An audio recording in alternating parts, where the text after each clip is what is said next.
The alien beast roared.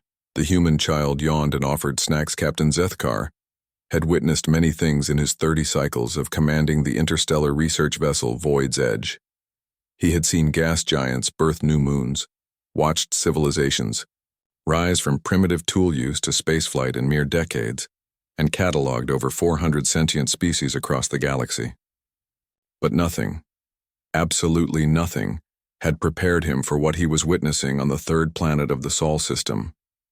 The creature before him stood nearly 3 meters tall, its obsidian carapace gleaming under the alien sun.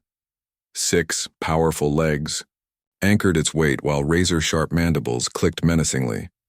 The Krextai warbeast was the apex predator of the Andromeda spiral, bred specifically for intimidation and combat. Its roar could shatter crystalline structures and had been known to cause immediate cardiac failure in most carbon-based life forms. The beast drew itself to its full height and released a bone-rattling bellow that echoed across the human settlement's courtyard. The sound waves were so powerful that several windows in nearby structures developed hairline cracks, and the small human child, sitting cross-legged on the ground, simply yawned. "Oh, are you hungry too?" the child asked, looking up at the towering monstrosity with curious brown eyes. "I was just having my afternoon snack." Captain Zethkar's forearms trembled as he adjusted his recording equipment. This was supposed to be a simple first contact scenario. The Galactic Council had detected a new spacefaring species and sent his crew to assess their threat level and technological capabilities.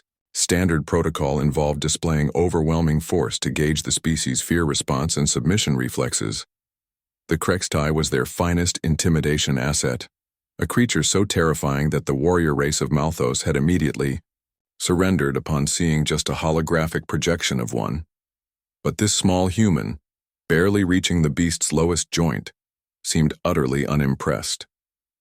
"Here, try some of these," the child said, reaching into a colorful container beside her. She pulled out small, round objects and held them up toward the creature. "They're goldfish crackers. They don't actually have fish in them, which is kind of weird if you think about it, but they taste really good."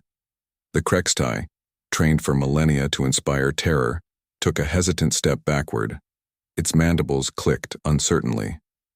In all its genetic memory, no prey species had ever offered it food. "Sarah," a voice called from one of the nearby structures. An adult human emerged, moving at a leisurely pace that sent Zethkar's threat assessment protocols into complete disarray. By all calculations, the adult should be fleeing in terror or attempting to protect the young one.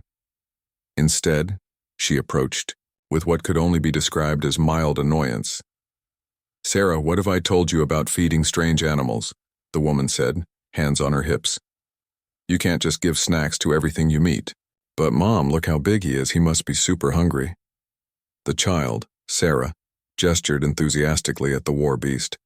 "Besides, he has really pretty shell skin. It's all shiny like my beetle collection."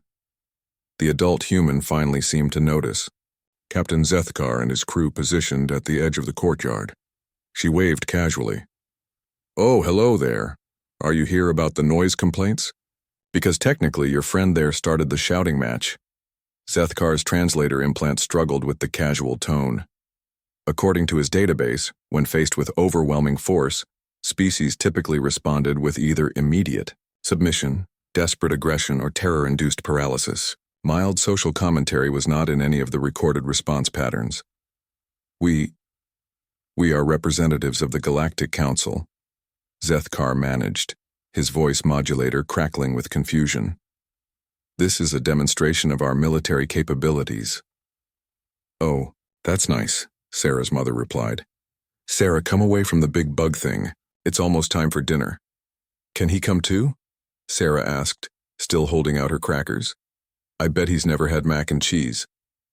The Krextai warbeast, the terror of 3 star systems, leaned down and delicately took one of the small crackers between its mandibles. It chewed thoughtfully, its aggressive posture gradually relaxing. This is highly irregular." Zethkar sputtered into his communicator. "Command. The intimidation protocol has failed completely. The subjects show no fear response whatsoever." "Maybe. That's because you're not actually scary," Sarah observed matter-of-factly. I mean, you look kind of like my friend Marcus when he dresses up for Halloween, except his costume has better LED lights. Over the following hours, Captain Zethkar watched in growing bewilderment as more humans emerged from their dwellings. None showed the slightest concern about the alien vessel parked in their settlement, or the massive predator now contentedly munching on various human snacks. An elderly human male brought out a chair and offered it to Zethkar. You look tired, son. Long trip? A group of smaller humans began drawing colorful pictures of the Krextai with what appeared to be primitive art implements. Most disturbing of all, Sarah had somehow convinced her parents to invite the war beast to stay for dinner. The thing is, explained Dr. Jennifer Chen, who turned out to be the settlement's xenobiologist, we've been expecting you folks for a while now. Our radio telescopes picked up your approach weeks ago. And you felt no fear? Zethkar asked, weakly. Fear of what? You brought what appears to be a large arthropod-based life form and some standard diplomatic equipment. Sarah's been more intimidating when she hasn't had her nap. As the alien sun set, Zethkar found himself seated at a human dinner table, watching a Krextai war beast awkwardly manipulate utensils with its claws, while a human child patiently explained the concept of please and thank you. Command, he spoke into his communicator. I'm filing a complete revision of the threat assessment. These humans, they're not dangerous because they lack fear. They're dangerous because they lack fear, and they're incredibly kind.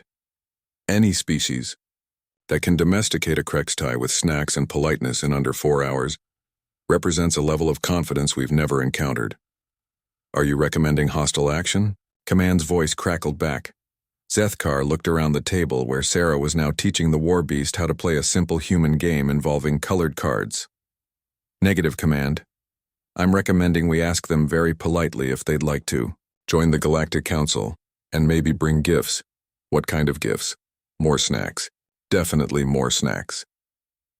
As laughter filled the human dwelling, including what might have been approximating chuckles from the Krextai, Captain Zethkar realized that sometimes the most terrifying thing in the universe wasn't a predator or a weapon. Sometimes it was a species so genuinely welcoming that they could turn your most fearsome asset into a dinner guest simply by offering to share their food. The galaxy would never be the same.